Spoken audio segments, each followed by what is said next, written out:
Intros नहीं करता, लेकिन मैं इस समय सैकड़ों फीट नीचे एक गुफा में उतर रहा हूँ जो पृथ्वी में 5 किलोमीटर से ज्यादा गहरी है। चाहे हमें ये पसंद हो या ना हो, जैसे ही मैं और मेरे दोस्त जमीन को छुएंगे, हम यहाँ फंसे रहेंगे अगले 7 दिनों तक। मैंने शायद कभी कुछ इतना खतरनाक नहीं किया होगा। सबसे पहली चीज, हमें वहाँ से दूर जाना होगा जहाँ से हम नीचे आए थे। क्यों? अगर तूफान आया तो ये जगह बाढ़ की चपेट में आ सकती है, समुद्र की तरह भर सकती है और हमें डुबो भी सकती है। इसीलिए हम बेस कैंप गुफा में आगे लगाने वाले हैं। ये काफी अजीब है। यहाँ की दुनिया तो अलग है दोस्त। इस गुफा की एंट्रेंस भले ही सुंदर है, लेकिन दिखावट पर नहीं जाना चाहिए। हम सब ये जानते नहीं थे, लेकिन अगले 7 दिन हमारी जिंदगी का सबसे मुश्किल समय होने वाला था। ये बहुत बुरा आइडिया था। ठीक है, कुछ घंटों में अंधेरा हो जाएगा और अगर हमारे पास कैंप नहीं होगा तो बहुत बड़ी प्रॉब्लम हो जाएगी। हमें पता भी है कि तुम कहाँ जा रहे हम हो। कैंप के लिए फ्लैट जमीन ढूंढ रहे हैं। गुफा के अंदर आने पर हमें अचानक आने वाली बाढ़ से बचने के लिए ऊंचाई पर एक जगह मिली, जिसका मतलब है कि ये हमारे कैंप के लिए बिल्कुल परफेक्ट है।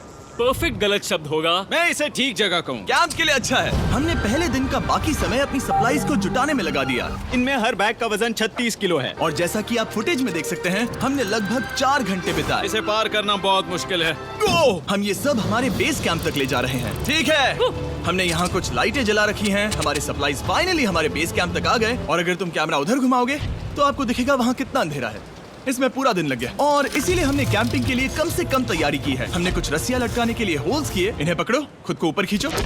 लगता है ये बिस्तर को संभालने के लिए सही होगी। और हमारे सर्वाइवल गाइड जोल की मदद से हमने बिस्तर लटका दिए। ये पतली सी रस्सी मेरे बिस्तर को संभालेगी। हाँ। रात का खाना खाया और जोरदार ठंड के लिए तैयार हो गए। सच कहूँ तो मैंने जितना सोचा था, ये बिस्तर उससे कहीं ज्यादा कंफर्टेबल है। Oh God, मेरा सर इतना बड़ा क्यों दिख रहा है? ये गुफा 2.5 किलोमीटर गहरी है और हम अभी इसके एंट्रेंस पर ही कैंपिंग कर रहे हैं। कल हमें काफी कुछ एक्सप्लोर करना है। तुम लोगों की नींद कैसी रही? बुरी तरह। मैं नहीं सोया। बहुत ही उलझन भरा माहौल है। गुफा के ऊपर से लगातार पानी टपक रहा है। हमने अपने ऊपर एक टार्प डाला, लेकिन फिर भी पानी हमारे बिस्तरों में आ रहा है। मैं एक आइडिया दूं? चलो अपने कैंप को और बेहतर बनाते हैं। हमें इन टार्प्स को जोड़ देना चाहिए ताकि यहाँ सोते वक्त हम सूखे रहें। बहुत अच्छा आइडिया है। मैं सिर्फ एक यूट्यूबर नहीं हूँ, ठीक है? मेरा बिस्तर यहाँ तक निकलता है। क्या ये कोई मजाक है? मैं अभी अभी अपने बिस्तर से निकला था यार। और हमें उस समय समझ नहीं आया, लेकिन ये गड्ढा लगभग 40 फीट गहरा है। तो जब शॉन और मैंने सुपर टाप पर काम करना शुरू किया, मैक और कार्ल ये देखने गए कि ये गड्ढा कितना खतरनाक है। वहाँ ऊपर मेरा बिस्तर देख सकते हो? मैं वही सोया था। अब ये देखो। क्योंकि यहाँ सब कुछ एक जैसा दिखता है और गुफा में हमें ट्रैक करना शायद काफी मुश्किल होगा, इसीलिए इस मैप पर आप देख सकते हैं कि हमारा बेस कहाँ है और वो कितनी दूर जा रहा है। ठीक है, मैं कल हो ना हो। ओह, ये पागलपन है। जब तक बॉयज एक्सप्लोर कर रहे हैं, मुझे और शॉन को कैंप पर काम करना पड़ रहा है। यहाँ ये स्लीपिंग बैग क्यों पड़ा है? इसमें टॉयलेट जैसी बदबू आ रही थी। लेसन नंबर 1, किराए के स्लीपिंग बैग्स मत लेना। हमने स्लीपिंग बैग्स किराए मुझे पर भी क्यों नहीं लिए? पता, हमने नहीं ये पता। स्लीपिंग बैग्स खरीदे क्यों नहीं? हम टाप्स को जोड़कर एक बड़ा टाप बना रहे हैं। मेरी जिंदगी अब बस इस रस्सी के सहारे है। और इस बीच मैक और कार्ल अब भी गड्ढे में थे। Oh my god Mac. और आखिरकार वो कुछ समय बाद नीचे पहुंच गए। हमें इस वक्त कैंप पर काम करना चाहिए। हम बस ये दिखाना चाहते थे कि कैंप कितना खतरनाक है। बस गिर मत जाना, वरना मैं नहीं निकालूंगा। ओके। हालांकि उन्हें वापस आ जाना चाहिए था। कार्ल और मैक ये देखना चाहते थे कि वो कितनी गहराई तक जा सकते हैं। ब्रो, ये सच में पागलपन है। तुम्हें लगता है तुम ये नदी पार कर पाओगे? लेकिन इन दोनों को नहीं पता था कि ये नदी पूरे गुफा में फैली हुई है, जिसका मतलब है कि हमें इसमें कुछ समय बिताना पड़ेगा। लो आ गए। हाय। कह दो कि खाना बन चुका है। हाँ, बन चुका है। सही कहा। एक नया घर है ना? Let's go. अब हमारे पास एक छत है। क्या बात है। मानना पड़ेगा, तुम लोगों ने कमाल कर दिया। और हमने फायर पिट को इस छोटी सी गुफा में रखा है। तो क्या कहते हो? गरम है, काफी कोजी है। ये चट्टानें यहाँ गर्मी को कैद करती हैं और ऊपर से आने वाले टॉयलेट को ब्लॉक करती वो हैं। टॉयलेट नहीं है। तो फिर मैं उसे क्या कहूँ? पता नहीं, शायद बारिश या कुछ और कहो। लेकिन ये बारिश नहीं है, ऊपर टॉयलेट। पत्थर है। ऊपर देखो, ऊपर बादल नहीं पत्थर है। ये बारिश नहीं है, पत्थर का टॉयलेट। पत्थर का टॉयलेट।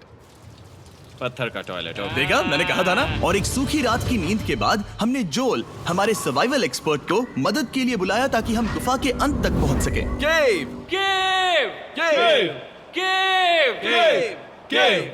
केव। चलो देखते हैं हम गुफा के कितनी गहराई तक पहुंच सकते हैं। ध्यान रहे कि हम अभी इस विशाल गुफा के शुरुआत में हैं और हमारा गोल है इसे पूरी तरह से पार करना।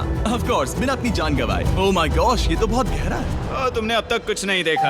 हम गुफा की गहराई में जा रहे हैं। ठीक है दोस्तों, अपने पेट अंदर कर लो। यहाँ मामला टाइट होने वाला है। मुझे नहीं लगता मैं इसमें फिट हो पाऊंगा। गुफा की खोज का दिलचस्प हिस्सा ये है कि आप पत्थरों की दरारों में मुश्किल से फिट हो पाते हो, ओह माय गॉड, यहाँ जगह बहुत कम है। और कभी कभी आप एक बड़े से चेम्बर में होते हो, इतना बड़ा कि हमें इसे देखने के लिए ये करना पड़ा। ओह माय गॉड! अब मैं देख पा रहा हूँ, मजा आ गया। ये कितनी चमकदार है, देखो तो ये कितना शानदार है। रोशनी इतनी तेज है कि मैं देख भी नहीं सकता। मैं तो अंधा हो रहा हूँ। ओ नहीं, ओ नहीं, सोचने पर लग रहा है कि शायद हमने इसका सबसे अच्छा इस्तेमाल नहीं किया। रास्ता दिखाओ। और इसी तरह हम आगे बढ़े। संभल के, यहाँ पकड़ने के लिए एक हैंडल है इधर? और फिर तुम आसानी से अपने पैर को यहाँ रख सकते हो। इस हाँ, तरह? हाँ, परफेक्ट। जोल सबसे अच्छा केव गाइड। अब तक सब जिंदा हैं। ठीक है दोस्तों, तो यहाँ से चीजें दिलचस्प हो जाती हैं। क्या? ये क्या है? तो अब से वेट सूट पहनने होंगे। हम सब तैरने वाले हैं। कल मैक और कार्ल इसके बारे में मजाक कर रहे थे, लेकिन इस गुफा के एडवेंचर का बाकी हिस्सा एक जमा देने वाली नदी में होता है। ओह माय गॉड, ये पागलपन है। वेट सूट ही एक तरीका है जिससे हाइपोथर्मिया से बचा जा सकता है। हम ये क्यों कर रहे हैं? ये जिंदगी में एक ही बार करने मिलेगा। क्योंकि उसके बाद तुम मर जाते हो, समझे? गुफा के अंत तक पहुंचने के लिए हमें इस नदी में कूदना होगा और पत्थरों के बीच से होकर तेजी से बहती नदी को पार करना होगा और सावधानी से इनके बीच से गुजरना होगा। धीरे धीरे चलो, इससे तुम्हारे पैर पीछे जाएंगे। ठीक है, मैं नदी में जा रहा हूँ। ध्यान से लेफ्ट साइड की दीवारों को फॉलो करो। ये बहुत ठंडा है। तुम कर लोगे जिमी। पता नहीं मैं फिट हो पाऊंगा या नहीं। जिमी, मैं चाहता हूँ कि तुम पानी से बाहर निकलो। ओह माय गॉड, इसको करना पागलपन है। ये कितना ठंडा है। क्योंकि जब आप पूरी तरह से ठंडे पानी में डूबे होते हो तो पत्थरों को पकड़ना बेहद मुश्किल हो जाता है। ओह माय गॉड, ये तो पागलपन था। चलो। मुझे डर लग रहा है ब्रो। तुम कर सकते हो। जारी रखो। देखो ये कितना मुश्किल है। हालांकि ये बड़ा मुश्किल था, पर आगे आने वाली मुश्किलों के सामने ये कुछ नहीं। हमने कर दिया। बॉय, हम 10% काम पूरा कर चुके हैं, जिसका मतलब है कि ये बस एडवेंचर की शुरुआत है और अंत तक पहुंचने के लिए अभी 2 किलोमीटर बाकी है। जैसा कि तुम देख सकते हो, इस गुफा में 24 घंटे बारिश होती रहती है, इसलिए मैं हमारे लिए एक आरामदायक जगह बना रहा हूँ ताकि हम सूखे रहें। मुझे जानना है कि अगर मैं यहाँ नहीं होता तो ये सब कैसे बन पाता। मैं दावे के साथ कह सकता हूँ वो गीले पत्थर में ही सो जाता। हमें जल्दी चलना चाहिए क्योंकि अब हमारे शरीर गीले हो चुके हैं, इसलिए तापमान तेजी से गिरने वाला है। ये इतना मुश्किल क्यों है? सबसे बुरी बात यह है कि हम जितना इस तरफ आगे बढ़ रहे हैं, हमें उतना ही वापस अपने कैंप तक जाना होगा।